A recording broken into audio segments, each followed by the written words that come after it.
not actually in size. So mathematically, it describes a flux change, but it's not actually going up and down in a traditional manner. It's non-polarized in all directions. So what it's basically saying is, while we've imagined this electric field as going up, and this magnetic field is being perpendicular to it, it's generated in random directions, but they're always perpendicular to each other.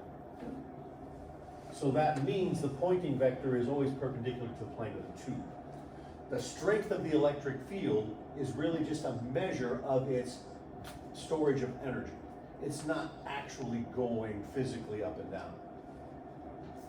But it does have a visible presence, as if it were going up and down, if that makes any sense. So it can be polarized. So these are the properties of electromagnetic waves. We don't go into this any further than the basic result of this, right? This value, the pointing vector, which is related to the intensity, is a different way to get the intensity than the normal scalar method of getting the intensity. This one has a direction associated with it, so it's an intensity vector. We're used to seeing intensity as a scalar. Flux, for instance, right? Flux is another term for intensity. Path integral of B dot dA. That's obviously a scalar type of intensity, which is one only. This is an intensity with a direction associated with it because electromagnetic radiation is a vector quantity. It has both magnitude and direction. So the magnitude of the pointing vector is equal to the magnitude of this number. And that's what's called the intensity of light that we see. Good. So in for the waves where you have for the B and E, is that B cross dB or is that B plus dB? B and then B plus dB. So there's a differential change in the magnetic field, infinitely small over a very short either time frame or X distance. Either one. It's so infinitely small that the change in the field is also an infinite amount, infinitely small amount. They use this to show the proofs that are in the book. Don't worry about the proofs in the book. I'm not going to have you do them. But they need the proofs in the book to show, to validate what Maxwell told us, that electromagnetism behaves like a wave. It behaves like a wave. Wave equations fit it. Everything we've learned about a wave is true for electromagnetism in Maxwell's interpretation. Yeah? So is the intensity going to be normal to the E and the B vector then? The direction of this will be normal to the plane of the EV plane. That's exactly right. So even when these guys are randomized, so for instance, unless you have a specific type of introduction of polarized light, where you make the electric field propagate in one plane only, it will randomly distribute itself unless it's a polarized source. So normally this is this way. But even if these change, if the E changes its direction, and now the E and the B are at some odd angle, it's hard to draw it this way, but just imagine E has changed from its original direction by an angle. B will still be perpendicular to it. It will retain this relationship because the direction of B is created by the direction of the flux change.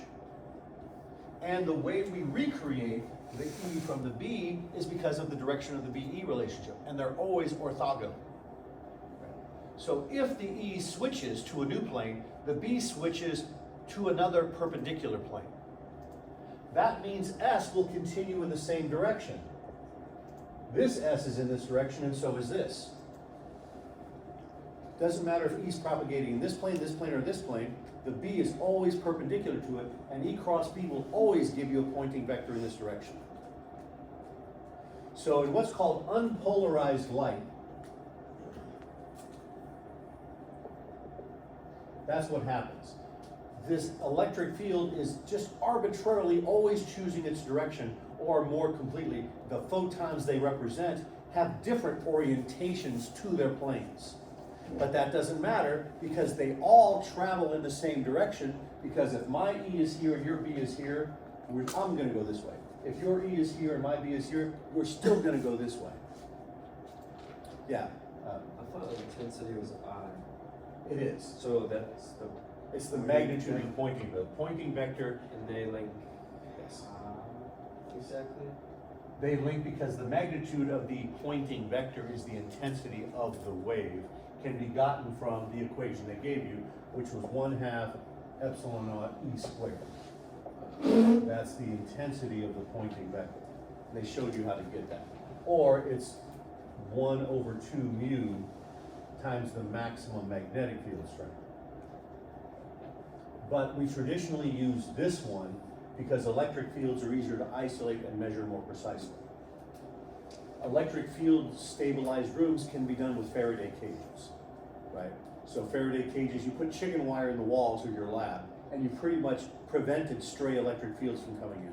That's why our cell phone reception is worse in buildings that have metal studs or some type of metal sheeting around it. So it's relatively inexpensive to make an electrically shielded space. So electrically shielded labs can be this size or larger and not be expensive.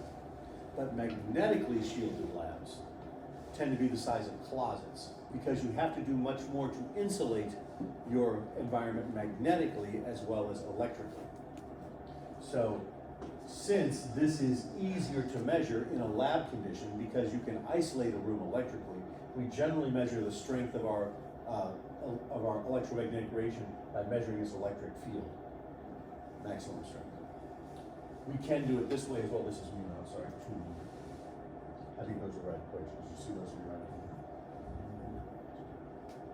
So this is traditionally done because it's easier to isolate this. This comes because of the fact that V is also equal to E over B. The speed of the electromagnetic wave is E over B. This is a consequence of Faraday's laws added to the derivation I did for you last time about the second partial. If you recall from last time, if we modeled E as a sinusoidal wave,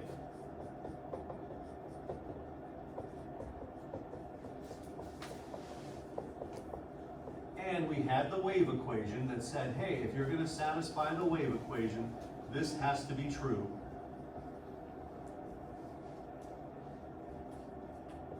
Right? From this, and simply this, we found out that V is equal to omega over K. Right? That's true for this, with the K's and omegas coming up. I showed you that one last time. With this new derivation, with the graphs and the B dBs and the E plus dEs, right? That stuff leads to the confusion that for an electromagnetic wave, mu naught epsilon naught. And that is the infamous 3 times 10 to the 8th meters per second. And that's how Maxwell predicted the speed of light. That's why everybody believed him when he said light was a wave.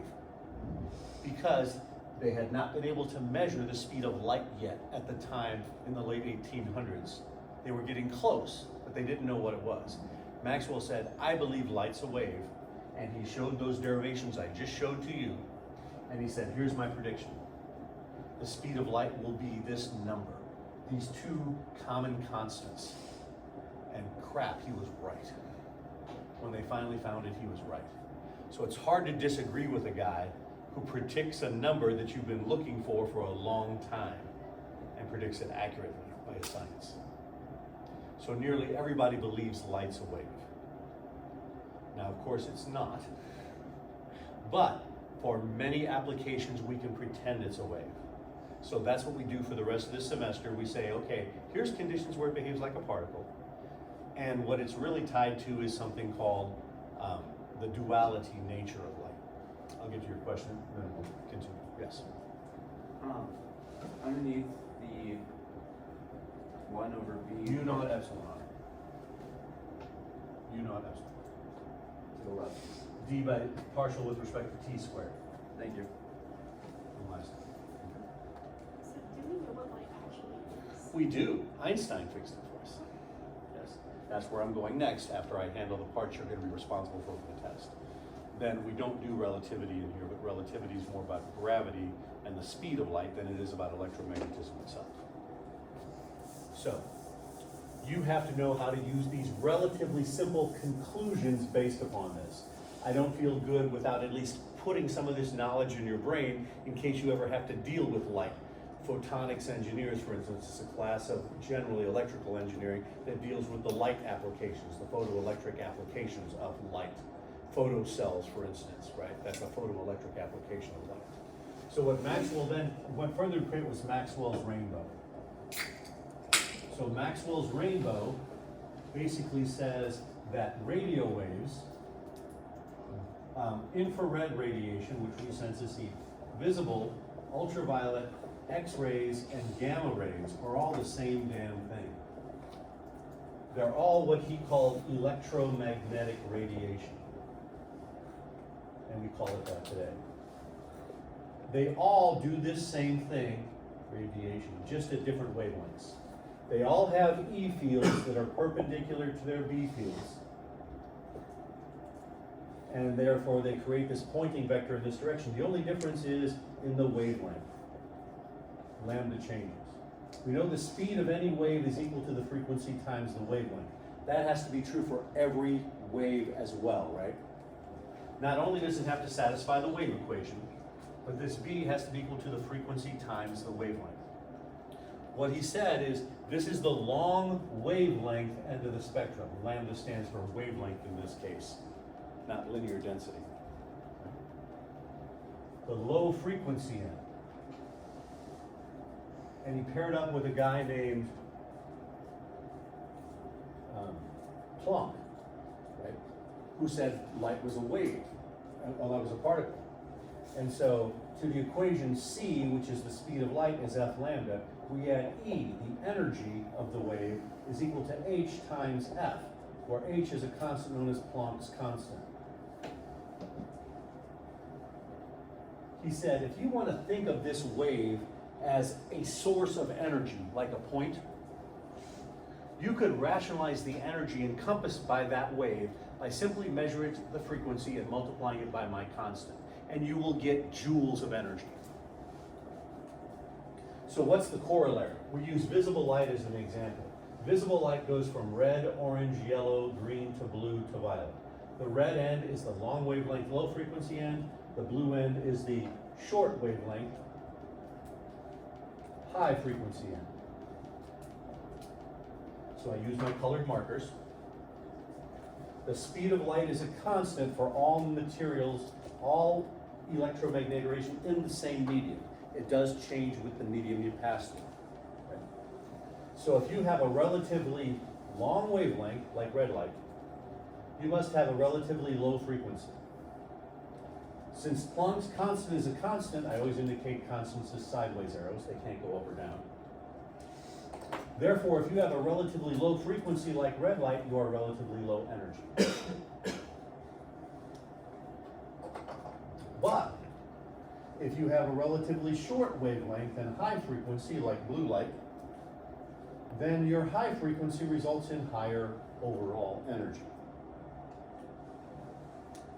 This was known but not explained all the way back in Newton's day, 200 plus years earlier. Newton took light from a prism, white light that we see in this room, well, not quite the same white light, and broke it down into its spectrum and let the red light fall on one thermometer. These are thermometers, people.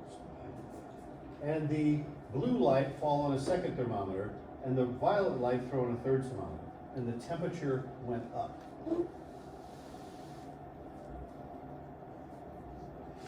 Proving that the violet light had higher energy. Energy and heat are related. Energy and temperature are related, sorry, they're not the same. As I mentioned in Physics 1, does everyone remember the definition of temperature? The average kinetic energy of the ensemble of particles. Remember the Maxwell distribution curves I mentioned briefly, we did test on them. Within one, like the air in this room, the speeds of the particles in this room versus the number of particles that have that certain speed makes something called a Maxwell speed distribution. Instead of a perfect bell curve, there's this high energy tail where some particles are moving really fast. So the average is skewed higher than the most probable, MP we call it. So there are more particles with this speed than any other in the group. But because there's this high energy tail, the average is skewed away from the bell curve distribution to higher energies. And that's how we measure the temperature. The temperature is measured here. Temperature is the average kinetic energy of the ensemble. Maxwell predicts this with his distribution curves. This high energy tail overlaps with the next phase's high energy tail. So this is true for solids, liquids, and gases. Within a solid, where we measure one temperature for, those guys are not all moving at the same speed. Some are moving slow, some are moving fast. So think of solid ice, for instance. In that matrix, some of the particles are moving faster than the others. The overlap between the solid and the liquid phase allows for evaporation or condensation. At the surface of a liquid,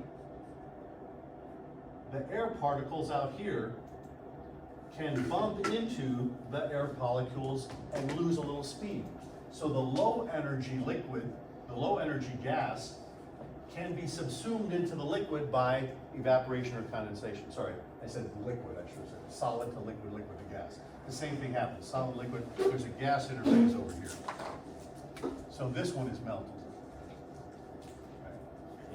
This is the solid phase, so this is the melting, freezing loop.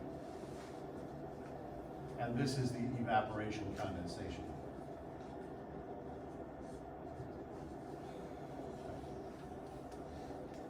So that's why you have both happening as something melts.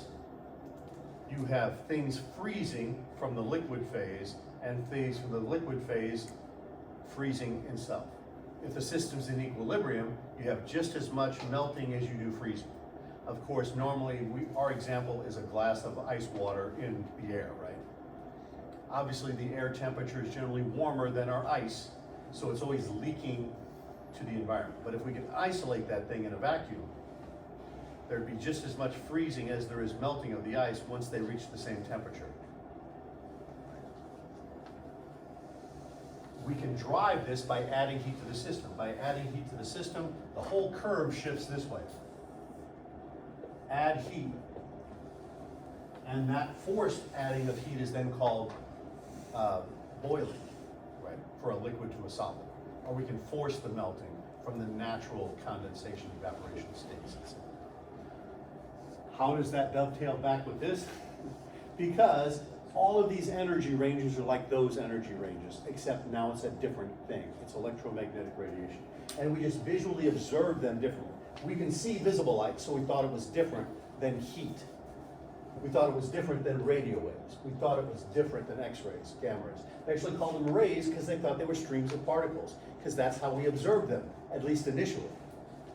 This was radio waves, because we observed it as a wave. We used a wave antenna, a dipole antenna, any of the types of Yagi antennas we used, and we collected it as a wave. Infrared radiation came at us in waves. Visible light was the weird one. We weren't quite sure what to make of it until Maxwell said it's a wave. He proved it. And then he said it's not just these guys, it's these guys that we think of as particles and also these guys. They're all the same damn thing. But he had a problem. He couldn't make waves into particles like happens in the photoelectric effect. He mentions the photoelectric effect briefly. In the photoelectric effect,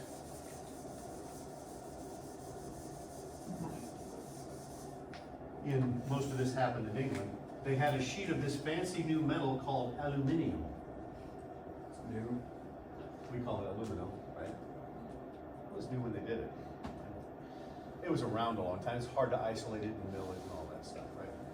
And when they hit it with red light, nothing happened. It just warmed up the sheet of aluminum. When they hit it with blue light, a few electrons were kicked out and provided an electric current. When they hit it with ultraviolet light, high energy electrons were kicked out. And you said, hey, how is this photonic energy of light be converted to mechanical energy of a moving charged particle? Explain that, Maxwell. Maxwell said, I can't do it. But Einstein, You know how solar panels work? huh? You know how solar panels work? To a modest extent, yeah, to a similar, a rudimentary. I said physicists get to know a little bit about everything. So what did Einstein say? What's our current understanding of light today? Einstein coined the phrase photon. He said light has both wave and particle properties.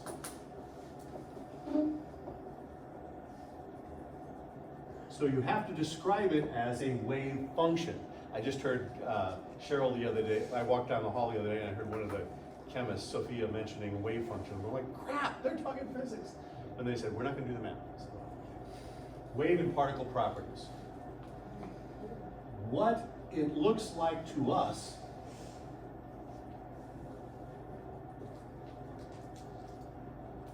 is determined, get this nonsense, by how we observe it. What? In other words, if we look for a wave, we're gonna friggin' see a wave. If we look for a particle, we're gonna see a particle because we force this wave function to collapse into one or the other. What question or what? Yeah, what do you mean when you say, like, when the blue light bounced off, you could, like, see the electron? They could measure an electric current produced by this. They put a voltmeter on the sheet, and all of a sudden, electric current is produced. It wasn't there before. But you said it bounced off. Yes, because they were emitted, so they could put it in a bell jar and isolate the potential flowing between the two surfaces. Okay. Just like we can measure potential between two surfaces without actually showing electrons, they could actually show that electric current was flowing because of the potential difference. It was higher than the breakdown potential, to be really sciencey. Yeah. Us changing it when we observe it, is that like a Schrodinger's cat situation? That is a Schrodinger cat thing. That's exactly where we're going. So Schrodinger's cat. The cat is both alive and dead until you observe it. That's Schrodinger. Einstein hated Schrodinger. I mean, they were good friends, but he hated him because Schrodinger showed him the proof of his stuff.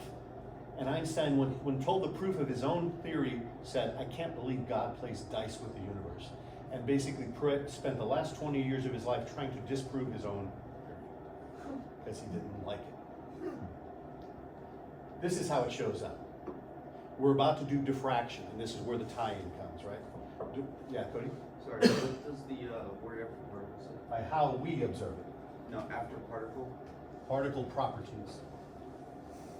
Particle Properties. Property. Properties of a particle. It looks like a stream of BBs running in a row. Wave properties would not look like that. How can you have a wave through a vacuum?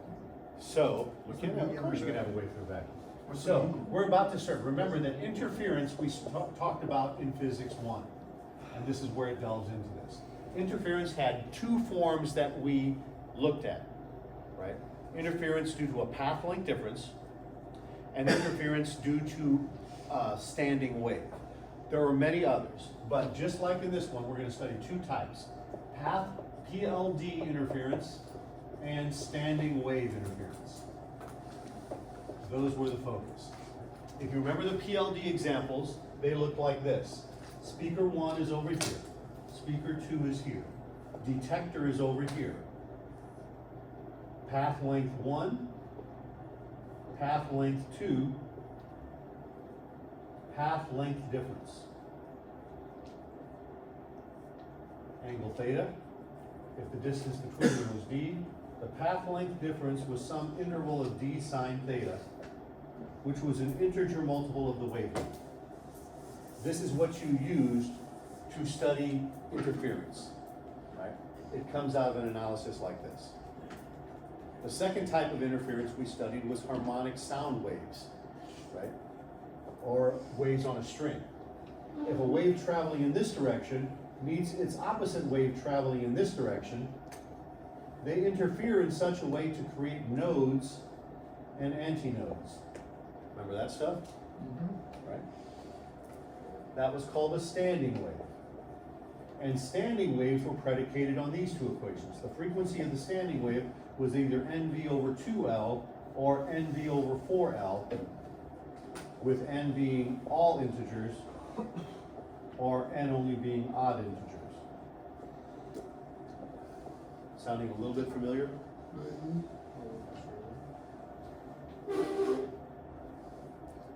So this is what makes lasers when we turn it to light. We make a lasing chamber where the wave bounces back and forth and constantly reinforces itself. In a guitar or an instrument, those waves bouncing back and forth resonate to create higher intensity than one wave by itself. They resonate in phase, so we get the high intensity. That's what a laser does. Bounces things back and forth at the specific laser phase length, and then when it gets to a high enough energy, it phases out the lower reflective end of the laser. Okay. So this is laser applications. We don't do lasers, but we use them to study this one. Okay. So we'll use the same equations in physics 2 we use in physics 1, but they have their root in this incredibly complex thing.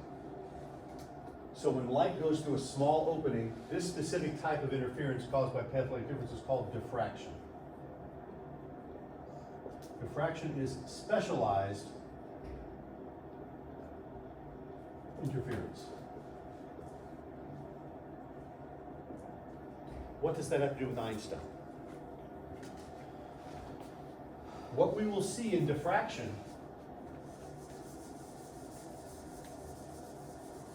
we have single slit and double slit reflection. In two slit diffraction, there are two small slits that let light through.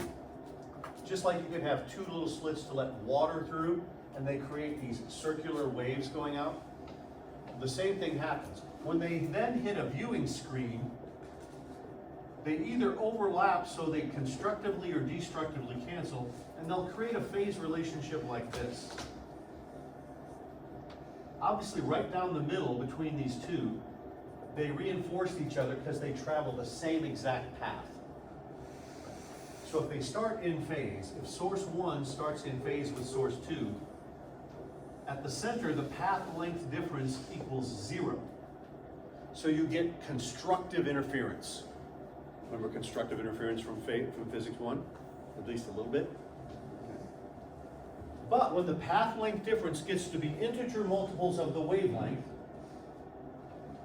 you will also have constructive interference. In between, you'll have destructive interference when it's m plus 1/2 of the wavelength.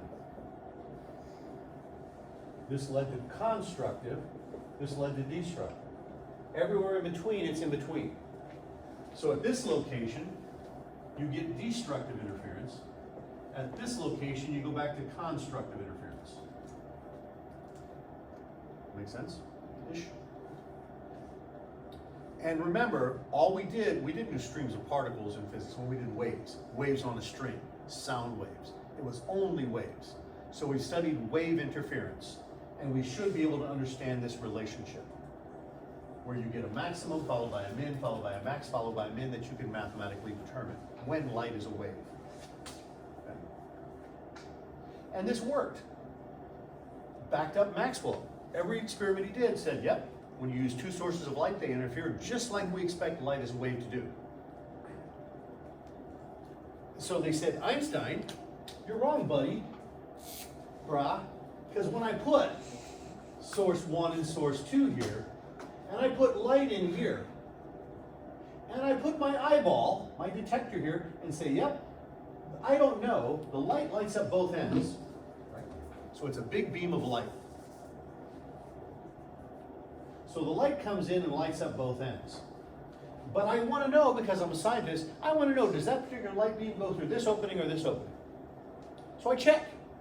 I put a detector here. Of course, it's not your eye, but we'll pretend it's your eye.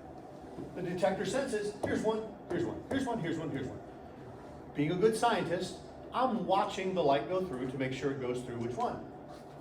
And on the screen, what they saw was a big pile here and a big pile here, directly under where you would expect particles to land if all they could do is squeeze through one opening. Right? None in between, no friggin' interference pattern. You're wrong, Einstein. So you think you're an Einstein? Einstein said that's because is determined by how we look at it. By trying to determine which one it went through, this wave-particle function has been forced by you, the observer. You have interacted with it, and you've forced it to become a particle. You forced into particle behavior.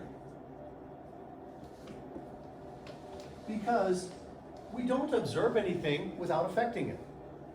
Right? We like to think in this world that if I watch somebody run down the road, we're not affecting them.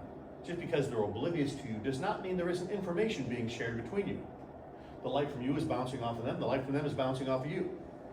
Right? If you weren't there, that light that would have hit you goes someplace else. So in a way, you're affecting the environment of the thing you're watching, aren't you? So Einstein says, don't look. We don't know which one it goes through. Yeah, but you also won't force it to be a particle. Okay, we'll humor you. The first one came through, landed there. Second one came through, landed there. Then all of a sudden, they started to land at other locations.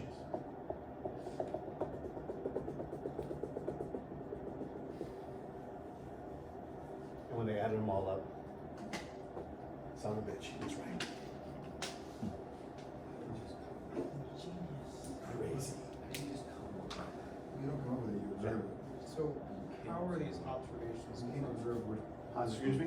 How are these observations defined? Like what defines an Look at the observation? whole. An observation is any, there's another whole scientific field called information theories. And information is basically any measurable quantity. So anything that you can measure requires an observation. Now, if you're measuring something that has no physical presence, it's not considered an observation, and therefore it's not information.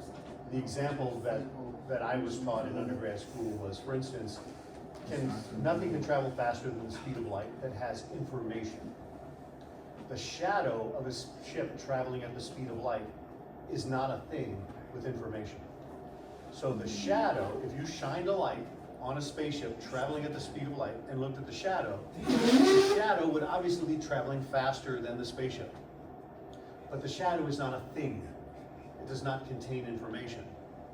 Whereas you, me, anything with energy or power is a thing, and information theory requires it to be measured. You gotta interact with it. So all of our devices, to some extent, measure something. And by measuring them, we steal a little bit of the energy to make measurement. One of the most common things in particle detectors is you put an electric field between 2 points, and you measure the strength of your electric field, and when the electric field changes, it's because a particle went through and added to your system, right? These are the things that make up my system. This makes a very precise electric field. If something comes through with its own electric field, it's going to change the electric field between my plates because it adds to it or subtracts from it. And I measure that thing. But in the process, I've affected that thing, right? So this is what, we talked briefly about this, but if I had a moving charged particle moving through a region of an electric field in this direction, we know if it's a positive particle, it's going to feel a force in this direction, isn't it? That force will also be felt by my detector, or more commonly, we measure the net electric field. We're measuring our own electric field and saying, what's it measuring? All of a sudden, it increases because there's a new source of positive charge in there. That forces the guy to move this way. The path changes, doesn't it?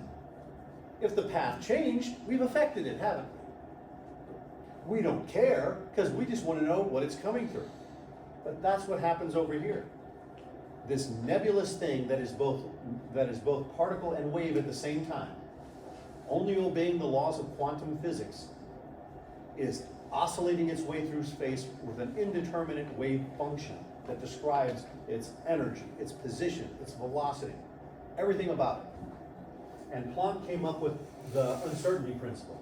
He says delta x times delta p is always greater than or equal to h bar over 2.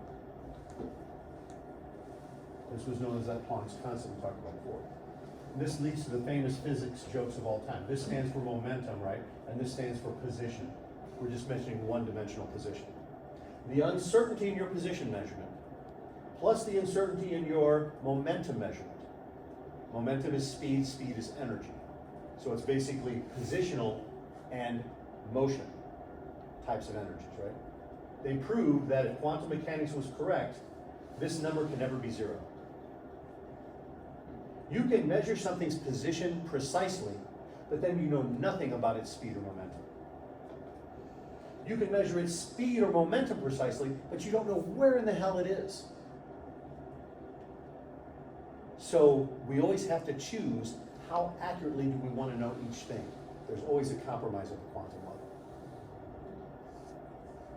This leads to the famous physics joke that I like to do before a break once I teach this. And a physicist is driving down the road, and he notices an officer of the law following him. So he pulls over. The officer of the law gets out and says, "Do you realize you were traveling exactly 70 miles an hour?" He goes, "Oh crap, now I have no idea where I am." Only physicists get that joke because of the uncertainty mindset. Yeah. So is that also why it's difficult to figure out exactly where electrons are in an atom? Damn right it is. That's exactly right. That's what the application is. Your chemists tell you. It's like it's in the cloud, right? The electrons are in the cloud. They're in this orbital. Where in the orbital? You can't know because it's only a wave function. A wave function only gives you probabilities. It's likely to be here, but it's not precisely to be known anywhere until we measure it.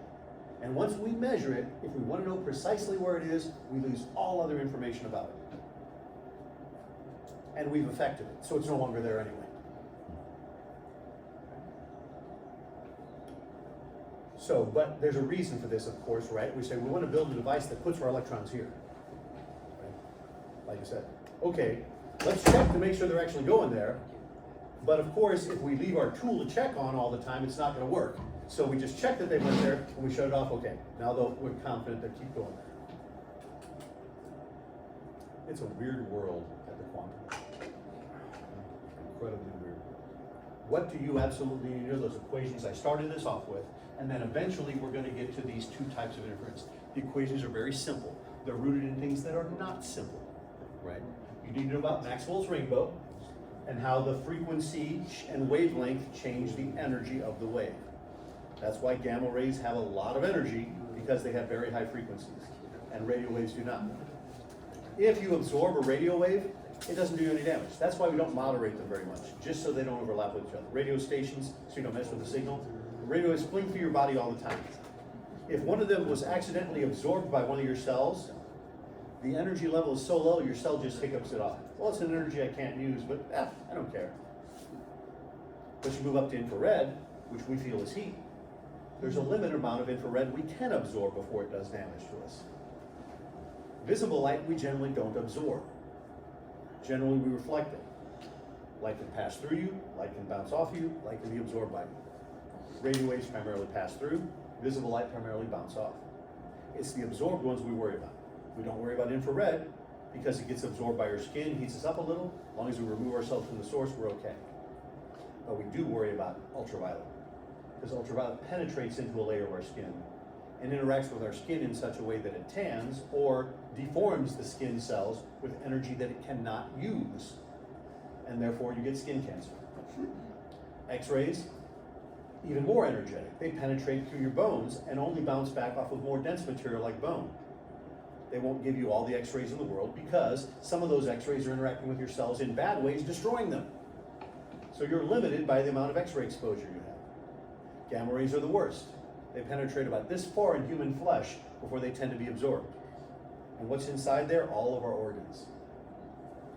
So when you get exposed to high energy gamma radiation, like a lot of these early researchers, Röntgen, Madame Curie, who were doing research in radiation, didn't realize they were killing themselves because they didn't feel like they were doing anything wrong.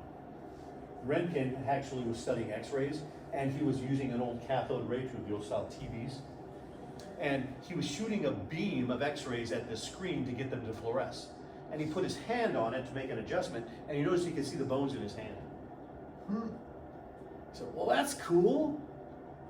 Of course, he was dangerously irradiating himself and ended up dying of slow, painful death. Damn. Like Madame Curie did as well with the radioactive isotopes. Sucks to be a scientist. Sucks to be a scientist discovering new things when you don't know what the hell you're doing. Yeah. Most of the first.